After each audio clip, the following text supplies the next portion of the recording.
하나님 말씀은 사사기 6장 11절에서 18절까지의 말씀입니다.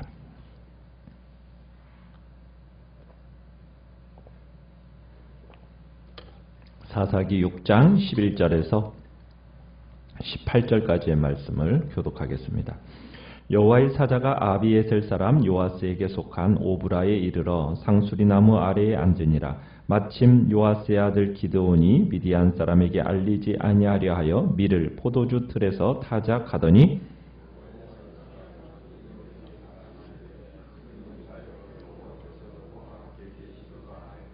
기드온이 그에게 대답하되 오 나의 주여 여호와께서 우리와 함께 계시면 어찌하여 이 모든 일이 우리에게 일어났나이까. 또 우리 조상들이 일찍이 우리에게 이르기를 여호와께서 우리를 애굽에서 올라오게 하신 것이 아니냐 한 그 모든 이적이 어디 있나이까. 이제 여호와께서 우리를 버리사 미디안의 손에 우리를 넘겨주셨나이다 하니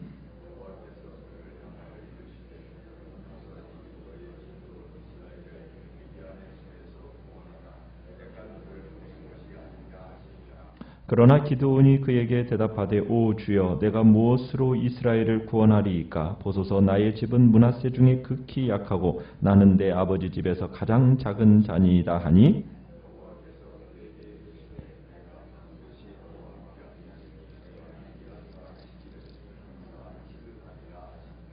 기드온이 그에게 대답하되 만일 내가 주께 은혜를 얻었사오면 나와 말씀하신 이가 주 되시는 표징을 내게 보이소서.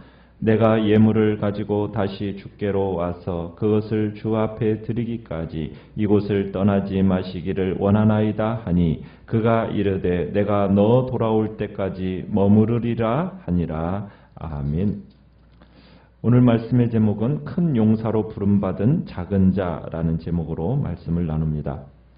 이스라엘 백성들이 또 하나님의 목전에 악을 행하자 하나님께서 이번에는 미디안 사람들을 에게 이스라엘 백성을 붙이시면서 7년 동안 좀 심한 학대를 받도록 하나님이 허락을 하셨습니다. 그러자 이스라엘 백성들이 하나님 앞에 울부짖으며 나아가고 부르짖으면서 기도를 했죠. 그러자 곧바로 하나님은 사사를 세워주셔서 구원하신 것이 아니라 한 선지자를 보내셨어요. 그리고 그들을 책망하셨습니다. 이름 모를 선지자를 하나님께서 보내서 이스라엘을 책망을 하신지 얼마나 시간이 지났을까 우리가 정확하게 알 수는 없는데 오늘 본문에 보니까 이번에는 여호와의 사자, 주님의 천사를 이스라엘에게 보내주셨습니다. 그 이유는 기드온을 이스라엘의 구원자로 세우기 위함이었습니다. 오늘 본문을 보시면 천사가 기드온을 찾아왔을 때 이 기드온은 지금 무슨 일을 하고 있었습니까? 미디안 사람들에게 들키지 않으려고 포도주 틀에서 몰래 밀 이삭을 타작하고 있었죠. 미디안 사람들이 지금 두려운 겁니다. 미디안 사람들이 모든 것을 다 빼앗아가고 심하게 학대하고 있는 이 시점에서 이 밀 이삭을 타작하는 것을 들키면은 모든 것들이 다 빼앗기면서 고통을 당할 것을 알기 때문에 몰래 지금 타작을 하는데 그 모습이 상당히 우스꽝스럽습니다. 여러분 밀타작을 하는 일을 하려면 공간이 어때야 돼요? 넓은 공간이 필요하지 않습니까? 거두어 들인 곡식을 어떻게 해서든지 도리깨로 쳐야 되고 그 다음에 지푸라기와 곡식을 나눠야 되고 또 이제 그것을 또 까불어야 될 거 아니겠어요? 그래서 건불과 곡식도 이렇게 분류를 해야 되고 그러려면은 넓은 공간이 필요한데 지금 어디서 이 밀 이삭을 타작을 하고 있어요? 포도주 틀 안에서 하고 있어요. 이 포도주 틀이라는 것은 그 당시에 바위를 쪼아내 가지고 2층 계단식으로 이렇게 만들어 놓은 아주 협소한 공간입니다. 그러니까 위쪽에 통에 포도를 넣고 놓으면은 그 포도를 사람이 올라가서 이제 짓밟아서 으깨는 거예요. 그러면은 그 밑으로 이제 즙이 흘러나오면서 이제 저장고에 고이도록 만들어지는 것이 그게 이제 포도주 틀이거든요.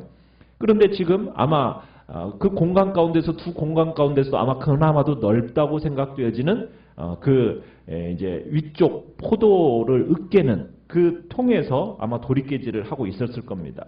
그러니까 비좁은 공간 안에서 지금 넓게 탁 트인 그런 작업을 해야 하는 그런 일을 지금 아주 좁은 공간 안에서 지금 하고 있다는 거예요. 왜 지금 그렇게 하고 있는 겁니까? 미디안 사람들이 괴롭힘을 받고 싶지 않아서 지금 은밀하게 지금 밀타작을 하고 있는 겁니다. 미디안 사람들의 지금 눈을 피해가지고 포도주 틀에 들어가서 몰래 지금 밀이삭을 타작하고 있는 기드온의 형편을 아시는지 모르는지 갑자기 하나님의 천사가 나타나서 12절에 그에게 뭐라고 이야기하고 있습니까? 큰 용사여 라고 부르고 있습니다. 큰 용사여. 기드온이 큰 용사와 지금 관계가 있는 사람일까요? 없는 사람일까요? 사실 기드온은 큰 용사라고 불리우기는 좀 그렇습니다. 아주 소심하고 좀 주저주저하는 사람이에요. 그러니까 기드온 자체가 뭐 용감하게 막 일어나서 하는 그런 타입의 사람이 아닙니다. 돌다리도 두드려서 건너가는 그런 섬세한 타입의 사람이란 말이죠. 자신감도 결여되어 있는 그런 전형적인 인물이 바로 이 기드온이에요. 그런데 갑자기 여호와의 사자가 나타나서 그를 향해 뭐라고 얘기하고 있어요? 큰 용사여라고 부르고 있다는 거예요. 자, 어떻게 이런 사람이 큰 용사라고 불리우면서 지금 하나님 앞에 이 일이 가능하냐? 너무나도 소심하고 너무나도 평범하고 너무나도 주저하기를 좋아하고 돌다리도 몇 번씩 두드려야 건너야 할 그런 사람을 가리켜서 큰 용사가 될 수 있는 이유가 무엇이겠어요? 12절에서 그렇게 얘기하죠. 여호와께서 너와 함께 계시도다. 하나님이 함께 계시면은 그가 어떠한 사람이라 할지라도 어떤 사람으로 쓰임받을 수 있다는 얘기입니까? 큰 용사로 쓰임받을 수 있다는 거죠. 그의 뭐 개인적인 기질이나 자질이나 능력이나 사회적 신분 이런 것과 아무 관계없이 하나님이 함께 하시면은 큰 용사로 붙들려서 하나님의 일을 위하여 사용하실 수가 있다는 거예요. 그러니까 하나님은 외모로 사람을 취하시는 분이 아닙니다. 하나님이 오셔서 큰 용사로 부르시고 그와 함께 하시면 정말 귀하게 사용하시는 거죠. 그 복됨이 오늘날 이 시대를 살아가는 우리 성도들에게도 있는 겁니다. 이게 하나님을 믿는 성도들의 큰 특권이며 영광이라고 할 수가 있겠죠. 자, 천사의 말을 듣고 있던 기드온 설득이 되지 않아요. 그죠?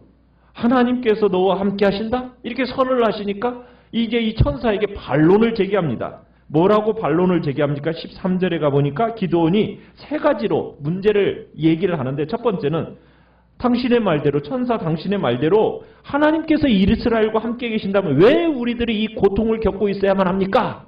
이렇게 질문을 던져요. 두 번째로는 아니 옛적 조상시절 때는 그렇게 흔하다고 말하던 그 하나님이 기적도 잘도 베푸셨다는데 왜 오늘날에는 그런 기적이 멈추었습니까? 또 세 번째는 이스라엘이 지금 처해 있는 이 정황을 보십시오. 하나님이 자신의 백성들을 미디안 사람들에게 버리신 거 아닙니까?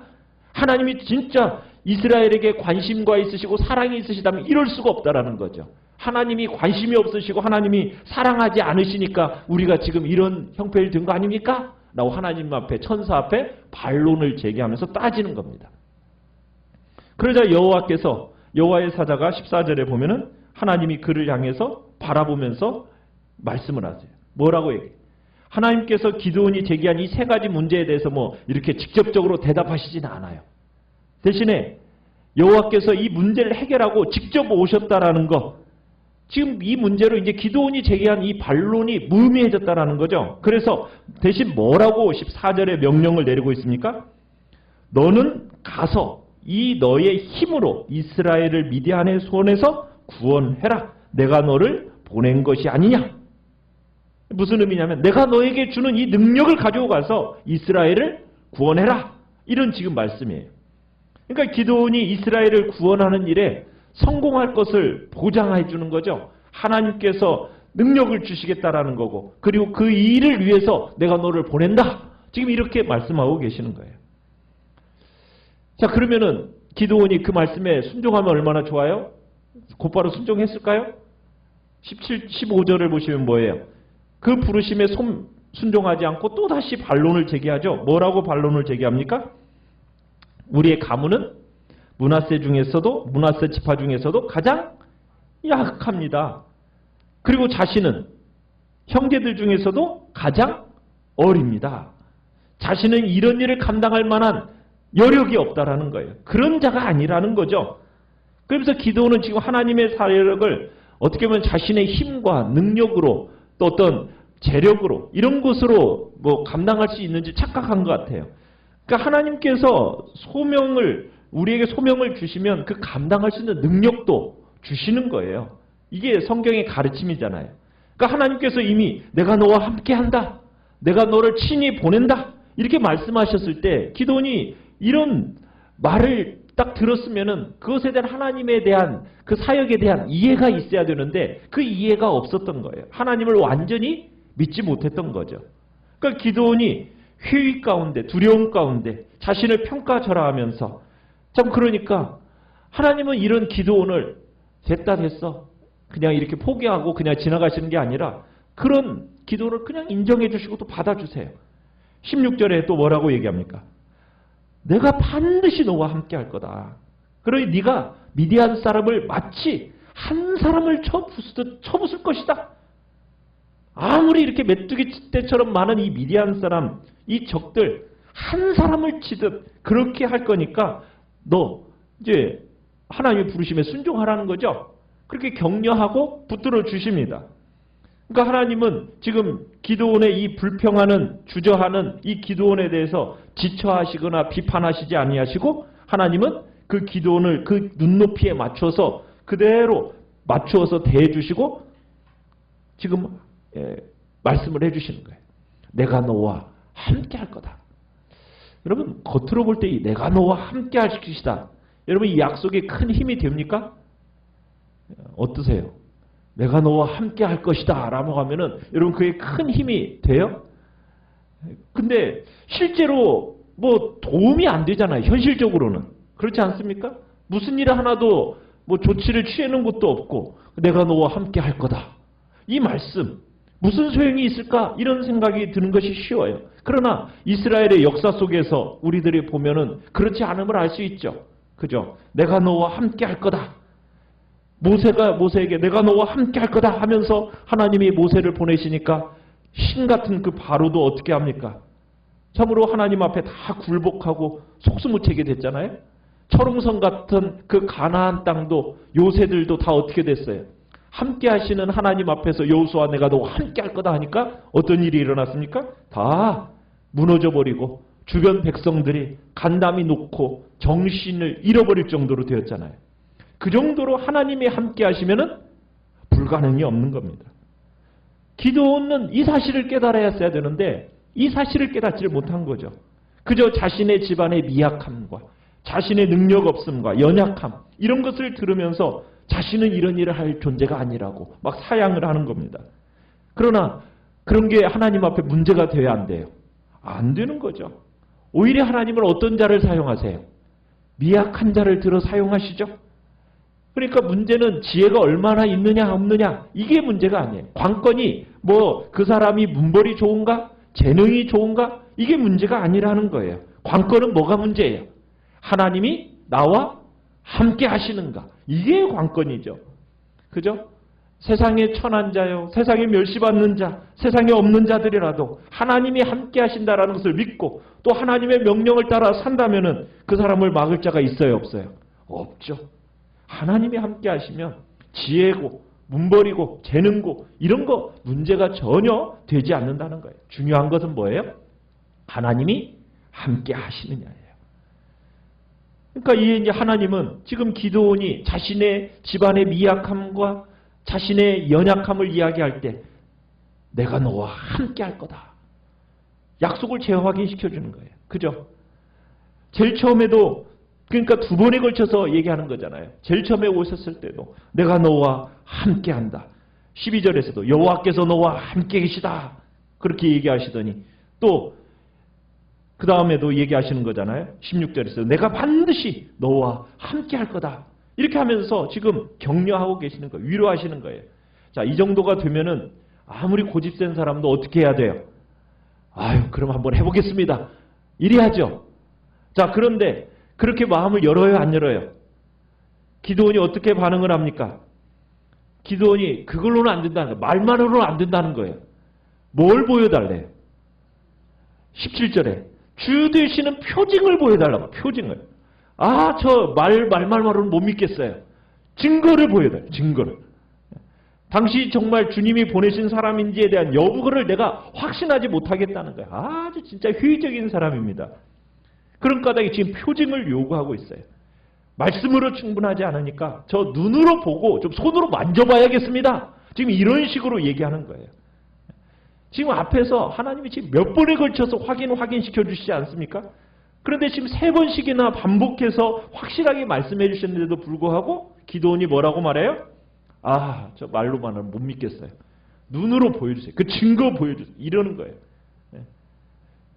자, 그래가니까 하나님이 진짜 짜증나지 않겠어요? 그런데도 불구하고 어떻게 하세요? 입증할 만한 증거를 보여달라고 하니까 그리고서는 뭐라고 얘기해요? 내가 예물을 가지고 와서 지금 그것을 주님 앞에 드리기까지 이곳을 뭐 하지 말라고, 떠나지 말고 기다려달라고. 내가 드릴 재물 가져올 때까지 절대로 떠나지 마세요. 당신 기다려야 됩니다. 이렇게 하고서는 얘기하니까 그때까지도 하나님은 어떻게 하세요? 기다려 주겠대요. 하나님께서 재물을 가지고 돌아올 때까지 기다려 주시겠대요. 아직도 확신하지 못하고 있는 이 기드온을 기다려 주시는 거예요.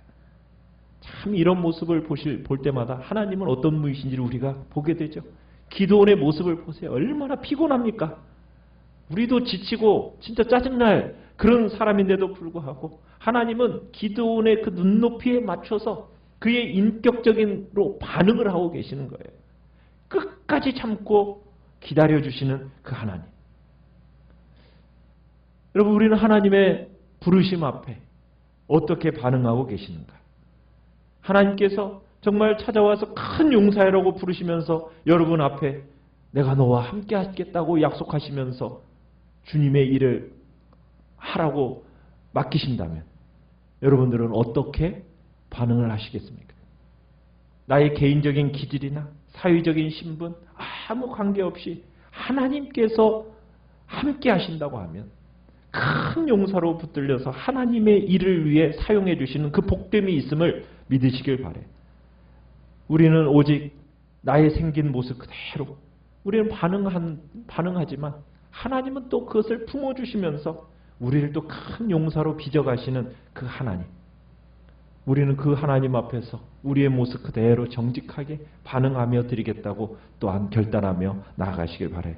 우리는 주님 앞에 정말 주님이 우리와 함께 계심을 믿고 주님이 부르셔서 내가 너를 사용하겠다라고 주님이 우리에게 말씀을 하신다면 언제든지 기꺼이 순종하는 자로 나아가겠다고 또 믿음으로 전진하며 나아가겠다고 이 시간 주님 앞에 결단하시면서 믿음의 복된 순종의 역사로 나아가시기를 간절히 축원합니다.